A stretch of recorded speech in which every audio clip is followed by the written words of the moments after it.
Hi friends, मैं छोटलाल कुमार आप सबको स्मार्ट स्टडी 2.0 में हार्दिक स्वागत करते हैं। हम लोग आज इस वीडियो में क्लास 12th के लिए केमिस्ट्री का वीवीआई सब्जेक्टिव प्रश्न देखेंगे जो दीर्घ उत्तरीय होगा, यानी कि 5 नंबर में जो पूछा जाता है, 5 नंबर में जो आपसे पूछा जाता है। और जो बार बार क्वेश्चन रिपीट हुआ है, आप लोग क्वेश्चन बैंक उठाकर इसमें देख सकते हैं। जो भी हम क्वेश्चन लिए हैं यह प्रत्येक 1-2 साल पर रिपीट हुआ ही है। और बहुत सारे लड़का हैं जो केमिस्ट्री में जो केमिकल रिएक्शन होता है वो सब नहीं लिख पाता है और छोड़ देता है, क्योंकि थ्योरी 15 नंबर से आपके कम आता है। जिस भी सब्जेक्ट में उसमें आपका क्रॉस लग जाता है, इसलिए 15 नंबर तक थ्योरी लिखना अति आवश्यक है। चलिए, तो इसी बात को ध्यान में रखते हुए मैंने इस वीडियो को बनाया है। अगर इस वीडियो को आप सही से एनालाइज करते हैं, अपने नोटबुक में जो भी क्वेश्चन है उसको नोट करके याद कर लेते हैं, तो लगभग जो 15 नंबर थ्योरी पूछा जाता है उससे लगभग 10 नंबर तक क्लियर हो जाएगा। एक और वीडियो में इसमें का जो भी और क्वेश्चन है उसको हम करा देंगे। चलिए देखते हैं। पहले दूसरे क्वेश्चन से हम लोग देखेंगे, क्योंकि फर्स्ट क्वेश्चन है जो दूसरे क्वेश्चन पर डिपेंड है। तो हम लोग फर्स्ट क्वेश्चन को लास्ट में देखेंगे। देखते हैं पहले दूसरा क्वेश्चन। दूसरा क्वेश्चन है कि एल्कोहल और फिनॉल में क्या अंतर है। एल्कोहल को आम भाषा में आप शराब बोल सकते हैं, जैसे स्पिरिट हो गया। एथेनॉल होता है, एक मेथेनॉल होता है। तो मेथेनॉल को नहीं पिया जाता है, उसे जो भी मिल होता है जिसमें ईख को पेरा जाता है उस सबको सप्लाई के लिए मीथेन का प्रयोग किया जाता है। और जब उस पानी को नदी में छोड़ा जाता है, जिससे बहुत सारे जीव जंतु क्या हो जाते हैं, मर जाते हैं। तो यहाँ ही क्वेश्चन है कि एल्कोहल और फिनॉल में क्या अंतर है। तो एल्कोहल जैसे बोले कि एल्कोहल को आप लोग मान सकते हैं जैसे आम भाषा में शराब। तो जब भी अंतर लिखा जाता है, अंतर से लगभग 2-3 प्रश्न पूछा जाता है, चाहे वो लघु उत्तरीय हो या दीर्घ उत्तरीय हो। तो जब भी अंतर लिखा जाता है, सबसे पहले जो भी दो चीज़ में अंतर दिया जाता है, एक तरफ उसका नाम लिख लेंगे और दूसरी तरफ, और दोनों के बीच में एक सीधी रेखा खींच दिया जाता है। और 1 नंबर में जो अंतर इसमें होगा, 2 नंबर में इधर दूसरा का जो कंपाउंड होगा उसको 1 नंबर में इधर लिखेंगे। तो एल्कोहल जो होता है इसकी क्रियाशील समूह OH होता है। क्रियाशील समूह का मतलब होता है कि जिस भी कंपाउंड के अंत में, यानी कि जो एल्कोहल होगा उसके कंपाउंड के अंत में क्या होगा, OH लगा होगा। जैसे C2H5OH। तो इसका क्रियाशील समूह क्या होता है, OH होता है। यानी जिस भी कंपाउंड के अंत में OH लगा होगा वह एल्कोहल ग्रुप का होगा। जिस भी कंपाउंड के अंत में OH लगा होगा वह क्या होगा, एल्कोहल ग्रुप का होगा। और दूसरा है फिनॉल। इसकी क्रियाशील समूह क्या होता है, C6H5OH होता है। इसकी क्रियाशील समूह C6H5OH होता है। दूसरा देखते हैं।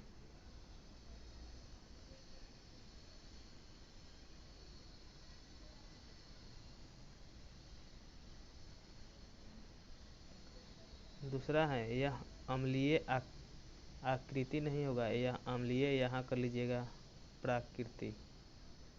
यह अम्लीय प्रकृति का होता है, यानी कि यह इस स्वाद में क्या होता है, अम्लीय होता है। अम्लीय क्या होता है, अम्लीय जो भी होता है उसका pH मान क्या होता है, 7 से कम होता है। 7 से क्या होगा, कम होगा, वह अम्लीय होता है। जैसे अम्लीय जो वारसा होता है वह भी अम्लीय होता है। शराब होता है वह भी क्या होता है, अम्लीय होता है।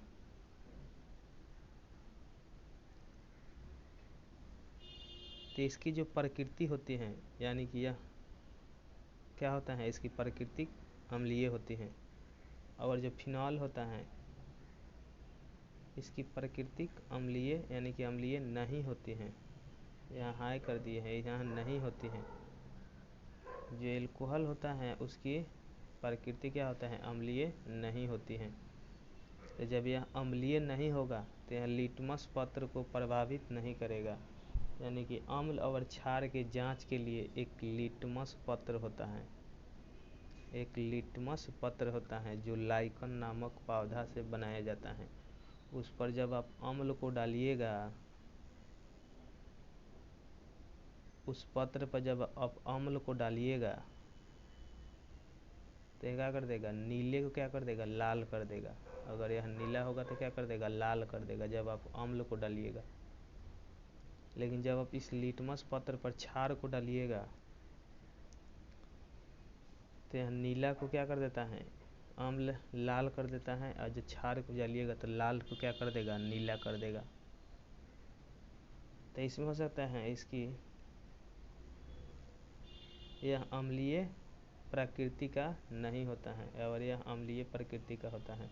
यह लिटमस पत्र को प्रभावित नहीं करता है, यानी कि लिटमस पत्र पर जब आप डालिएगा तो यह अम्लीय नहीं होता है, इसलिए वो रंग नहीं बदल पाता है। और नीले लिटमस को क्या कर देता है, लाल कर देता है। लिटमस क्या है, तो लिटमस एक पत्र की तरह होता है जो लाइकन नामक पौधा से बनाया जाता है। इस पर यह देखा जाता है कि कोई विलयन अम्लीय हैं या क्षारीय हैं, कोई विलयन अम्लीय हैं या क्षारीय हैं। यह सब 5 नंबर में प्रश्न पूछा जाता है। आगे तीसरा क्वेश्चन है, जब आप इस तरह का दीर्घोत्तरीय और लघुत्तरीय प्रश्न अधिक मात्रा में याद कर लीजिएगा तो बहुत सारे जो ऑब्जेक्टिव प्रश्न होगा वह अपने आप बन जाएगा, क्योंकि ऑब्जेक्टिव प्रश्न इसी में से दिए जाते हैं। तीसरा क्वेश्चन है, निम्नलिखित कार्बनिक यौगिकों के सूत्र, नाम एवं प्रमुख उपयोग को लिखें। यानी कि जो भी यहाँ कार्बनिक यौगिक हैं, पहला है क्लोरोफॉर्म। तो इसका सूत्र भी ऑब्जेक्टिव में पूछ लेता है कि निम्नलिखित में से कौन क्लोरोफॉर्म का संरचना सूत्र है। तो क्लोरोफॉर्म का संरचना सूत्र होता है CHCl3। CHCl3 यह सब आप लोग को याद करना अति आवश्यक है। CHCl3 क्लोरोफॉर्म CHCl3 होता है। इसका उपयोग क्या होता है, तो फास्जिन होता है उसको बनाने में करते हैं।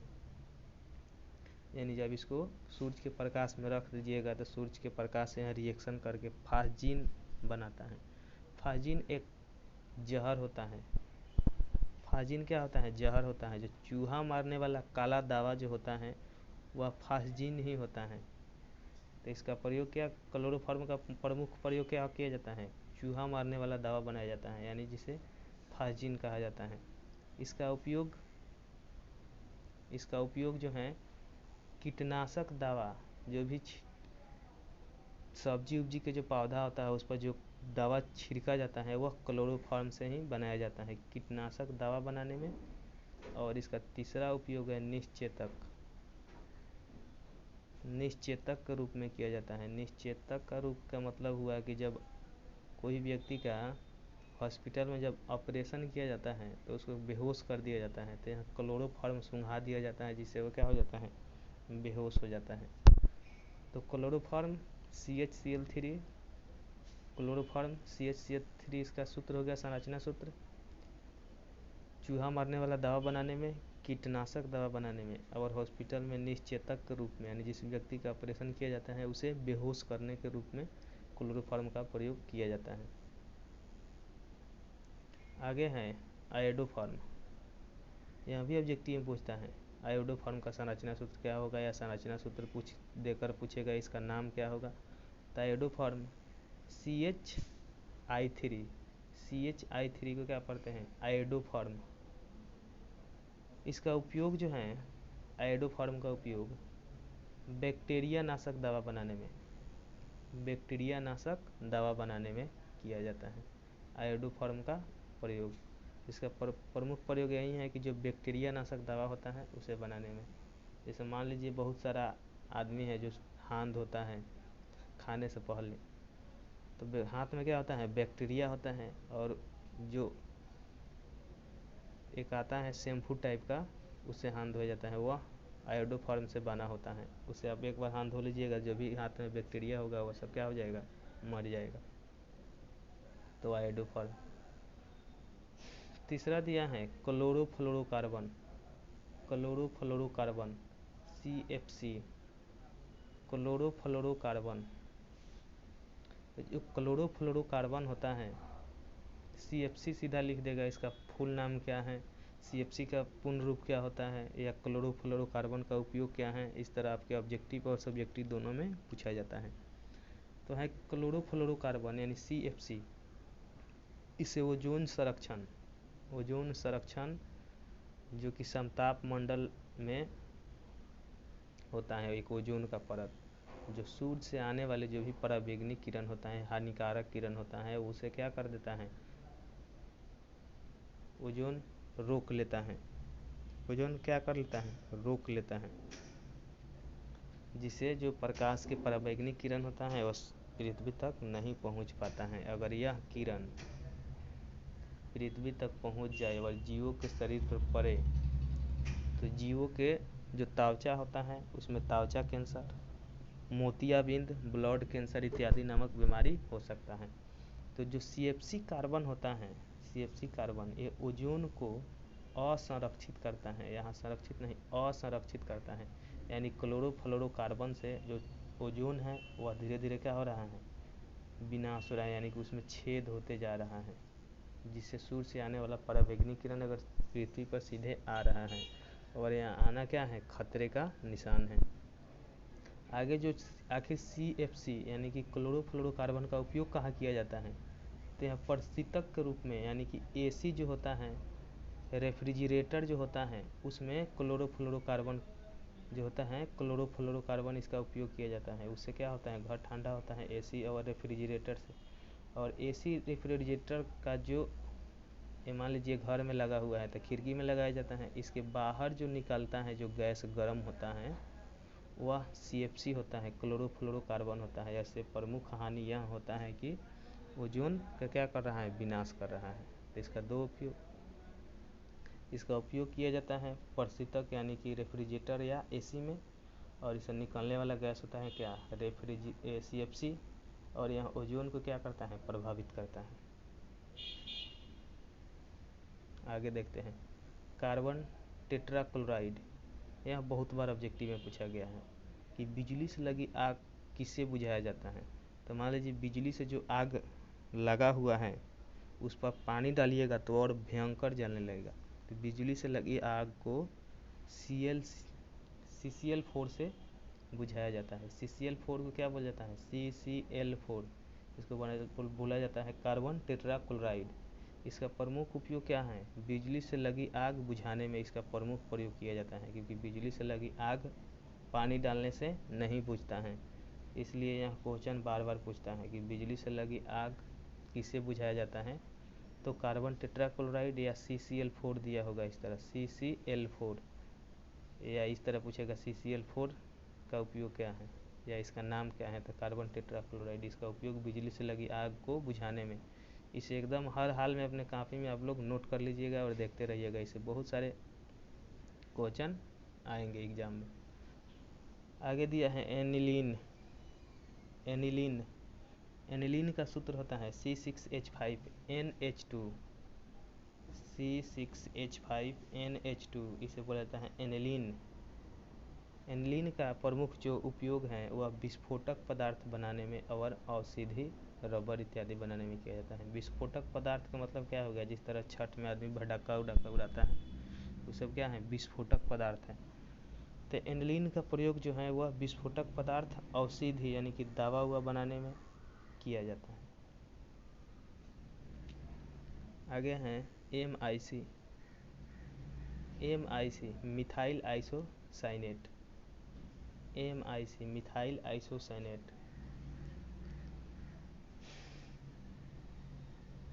MIC मिथाइल आइसोसाइनेट रबर और चिपकने वाला पदार्थ, जैसे कि फेविक्यू हो गया, फेविकल हो गया, रबर हो गया इत्यादि बनाने में MIC मिथाइल आइसोसाइनेट के प्रयोग किया जाता है। आगे है नाइट्रोबेंजीन C5H5NO2। C5H5NO2 को बोला जाता है नाइट्रोबेंजीन। C5H5NO2 को बोला जाता है नाइट्रोबेंजीन। और इसका उपयोग जो है साबुन, पॉलिश और सस्ती सुगंध बनाने में किया जाता है। यानी कि जो साबुन होता है वह भी नाइट्रोबेंजीन से बनाया जाता है, यानी कि इसमें नाइट्रोबेंजीन का प्रयोग किया जाता है। और जो भी सस्ती सुगंध होता है, जैसे सेंट उंट हो गया जो बहुत सस्ते में मिल जाता है, जो सेंट होता है सुगंध देने वाला जो सस्ते में मिल जाता है और मारने के 1-2 दिन बाद क्या करने लगता है, बदबू देने लगता है। तो जो सस्ती सुगंध होता है वह नाइट्रोबेंजीन से ही बनाया जाता है। जो नाखून पॉलिश करने वाला हो गया पॉलिश या साबुन हो गया, ये सब नाइट्रोबेंजीन का क्या होता है संरचना सूत्र C5H5NO2 होता है। आगे देखते हैं,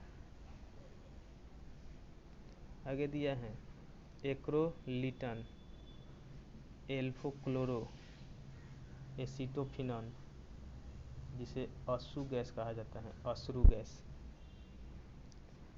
CCl3NO2 एक्रोलिटन, एल्फ्रोक्लोरो एसीटोफिनॉन, इसे अश्रु गैस कहा जाता है।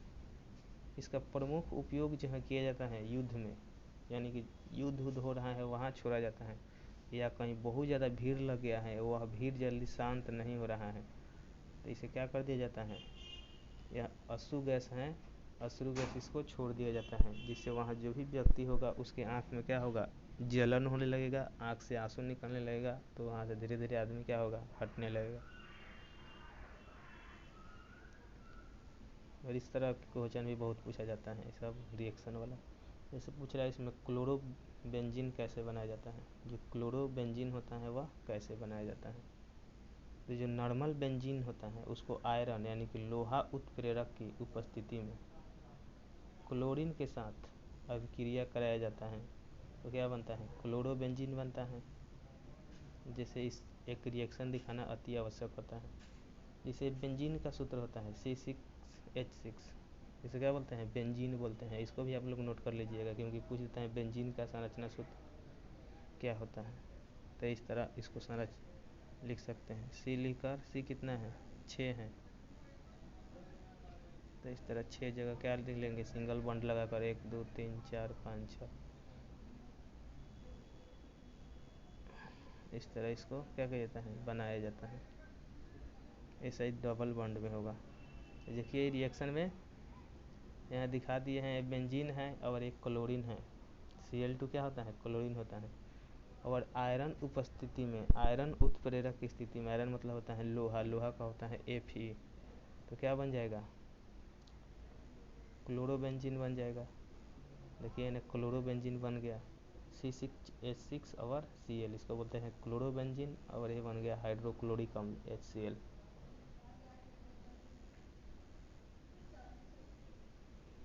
आगे ही कैसे हो गया है, वो शायद इसको वाइट कर दिए हैं, इसमें देखते हैं। चलिए इसमें भी दिखाई दे रहा है, यही क्वेश्चन है, 5 नंबर क्वेश्चन है।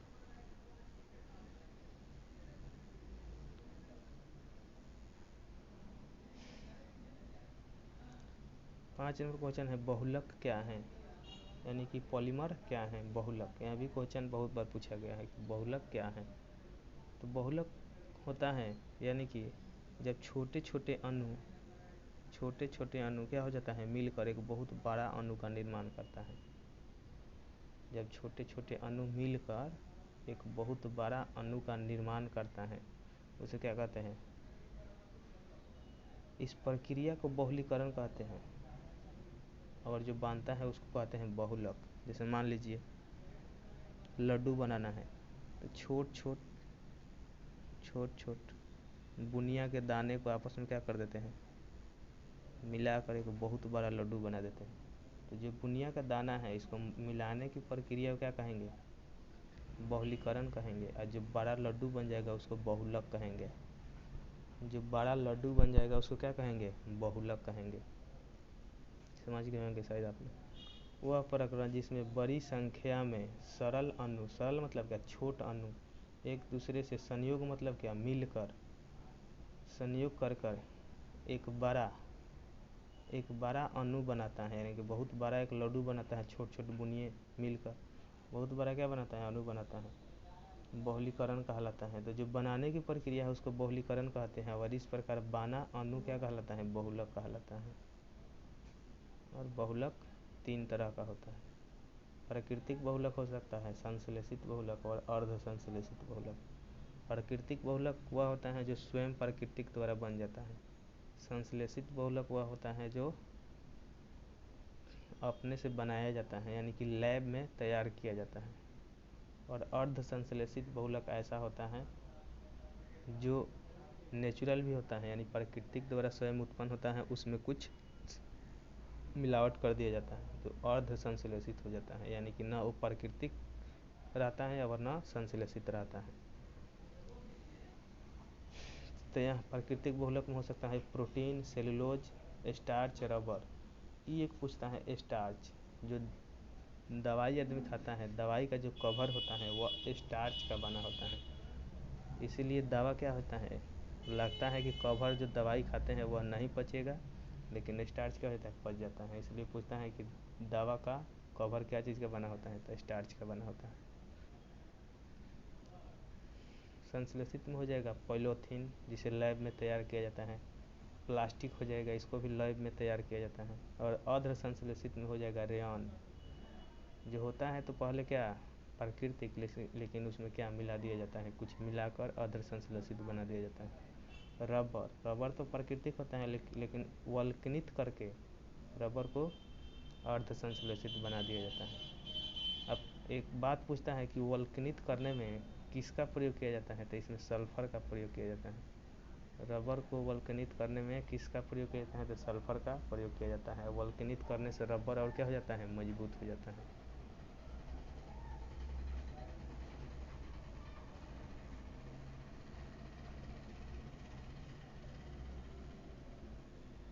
चलिए, तो वीडियो बहुत बड़ा हो जाएगा, इसलिए फर्स्ट नंबर क्वेश्चन जो है ये लगभग 6-7 बार पूछा गया है। इसको हम लोग अगले वीडियो में देखेंगे, क्योंकि यह बहुत बड़ा है। देख रहे हैं आप लोग, बहुत बड़ा यहाँ है, 5 नंबर में पूछा जाता है, 3 पेज में है। क्वेश्चन हम पढ़ दे रहे हैं। निम्नलिखित अभिक्रियाओं पर टिप्पणी लिखना है, जैसे कि बुर्ज अभिक्रिया क्या है, नाइट्रीकरण अभिक्रिया क्या है, हाफमैन अभिक्रिया क्या है, इस तरह इसको लिखना है। तो अगले वीडियो में इस क्वेश्चन को हम लोग देखेंगे।